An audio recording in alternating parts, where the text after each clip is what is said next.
ہم نے شروع ہی سے اپنے علماء کو دیکھا ہے کہ رکوع کے بعد جب کھڑے ہوتے ہیں تو ہاتھوں کو چھوڑ دیتے ہیں، لیکن اب بعض مشائخ کو دیکھا ہے رکوع کے بعد ہاتھ سینے پر باندھتے ہیں۔ تو صحیح اور راجح کیا ہے؟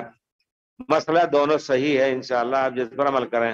حدیث شریف میں ہے کہ پیارے رسول جب رکوع سے اٹھتے تھے تو آپ اتنی دیر تک کھڑے ہوتے تھے، جو شاید حنفی مذہب میں علماء بھی استعمال نہیں کرتے ہیں۔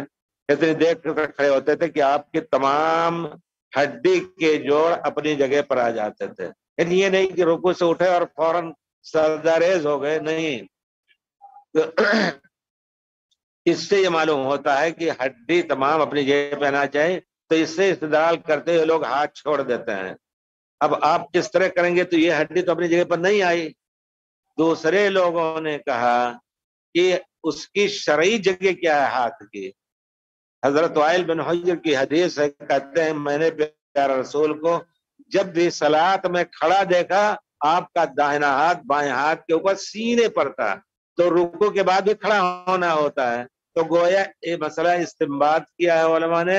اگر کوئی اس پر عمل کر رہا ہے تو اس کو بھی آپ لڑائی جھگڑا اس سے نہ کیجیے، اور اگر نہیں کر رہا ہے تو اس پر بھی آپ لڑائی جھگڑا نہ کیجیے۔ اسی کے قریب مسئلہ ہے جنازے میں ہاتھ اٹھانا تکبیر کے ساتھ، دونوں جائز ہیں انشاءاللہ۔